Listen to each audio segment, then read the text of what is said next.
Well, the controversy about IC814 Hijack, the Netflix series, is, I would say, is founded on facts, because the series certainly does not have too many facts, and the way they have depicted things clearly undermines the role played by different characters during the hijack. I covered the hijack, as an investigative journalist. Also wrote a best-selling book, IC814 Hijack: The Inside Story. And I can tell you, we spoke to the crew, the passengers, officials who were there on the ground in Kandahar, who went to negotiate, and certainly the facts clearly have not been well documented. I think that rightfully so, it's upset so many people, because obviously, one, the names of the hijackers, they had names which were there. They came from terror groups and they were terrorists. There is no two way about it. And any attempt to try to portray them as humans, or they had a human face, the passengers or the crew were sympathetic to them, is completely untrue and is not factual. The series tries to whitewash Pakistan's spy agency ISI's role. I clearly pointed out, based on research, speaking to sources who were very credible, and continue to maintain that this was a plot hatched by ISI, started from Nepal. One of its key diplomats was involved in this, and obviously Taliban also had a role in it, because that's the reason why they took the aircraft to Kandahar.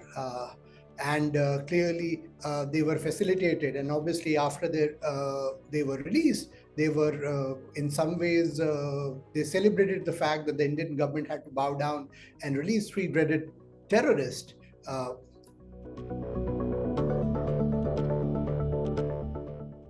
I know that the INB ministry has summoned the head of Netflix India about this web series. I would say it does. I've seen some parts of it. I think it does glorify the hijackers. They could have shown them as brutal terrorists. They tried to humanize them, that they have a human face. They kept on telling in the series that we are not going to harm you, that we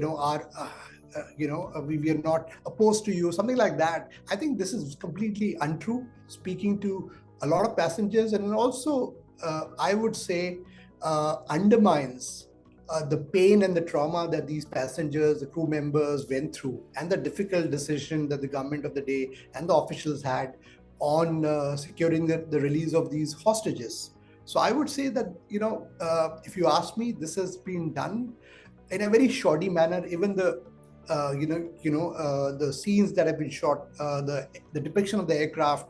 I've been an aviation journalist as well. That's very poor, and poor editing as well. A lot of errors in terms of how they depict the crisis management group meetings, how they depict the role of different characters, be it the foreign minister Jaswant Singh who was there, or the other members of the crisis management group, including Mr. Doval, who's now the National Security Advisor. I think their role has also been undermined and also been depicted in poor light, because they were taking this negotiation in utmost seriousness.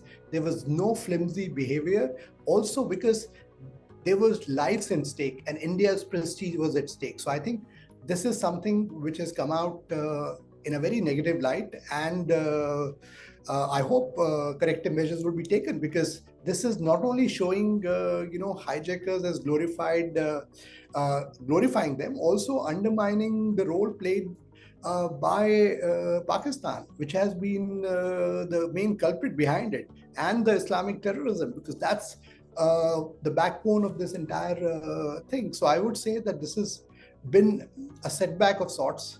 And obviously, while creative freedom is all right, but you cannot twist facts. And in this case, facts has been twisted. Well, they used certain aliases, but obviously that was done deliberately. What was the correct way was to put their actual names, which was there all across as part of the series. Why wasn't that done? That really baffles me. Using aliases and not actual names also undermines the credibility of this entire series, and also the fact that there may be some reason they had why they haven't done it. I of a firm opinion, the Taliban were complicit in this hijack. They played a role in this. It was a part of a conspiracy hatched by the ISI. It was a part of the Islamic terror plot. There were a lot of foreign hostages on board, including American hostages. The series hasn't brought to light, what they went through. So certainly, this was a incident which shook the world, because this was an incident of a terrorism of a worst kind, which is being condoned in some ways because of the series. And I think you would see even the role of the Taliban's then foreign minister, Mr. Muttawakil. He played, his role has come out to be as one savior of Indian hostages, which wasn't the case. The negotiating team obviously told me that that wasn't the case. He was being difficult. He obviously played the role of a mediator, but they extracted a heavy price. And even the storming operation, India wanted to storm the aircraft, but they threatened them. So the role of Taliban is also being shown in this series in good light, but that's not true. I would say this is a shoddy piece of twisted facts, and based on a lot of half-truths. I think while creative freedom should be respected, but facts cannot be misconstrued, or nobody, I would say the Pakistani ISI or the Islamic terrorists, cannot be given a clean chit by anyone in the garb of creative freedom.